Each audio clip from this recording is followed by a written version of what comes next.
Hello বন্ধুরা, আজকে চালকুমার ভাজি হবে। এই দেখো চালকুমার ভালোভাবে কুচিয়ে নিয়েছি।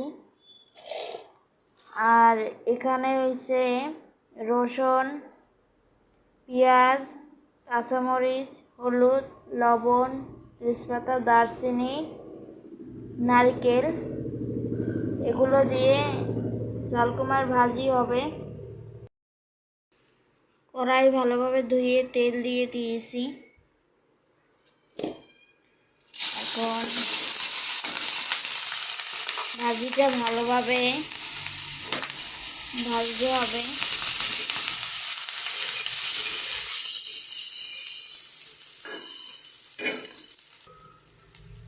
ভালোভাবে ভেজে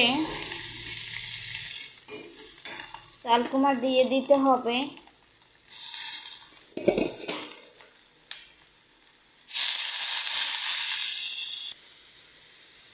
ভালোভাবে মশলাটা ভাজে মিশিয়ে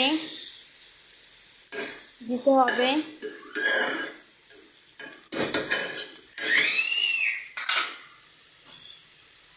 তারপর আস্তে আস্তে করে ভেজে নিতে হবে ঢেকে। আর ওদিকে দেখো আমার মেয়ে তার বাবার সাথে আনন্দ করছে, ও চিৎপাক করছে।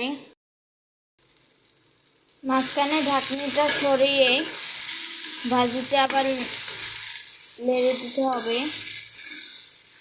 চালকুমার ভাজি হয়ে গেল। ভিডিওটা ভালো লাগলে লাইক, কমেন্ট ও সাবস্ক্রাইব করে দিও।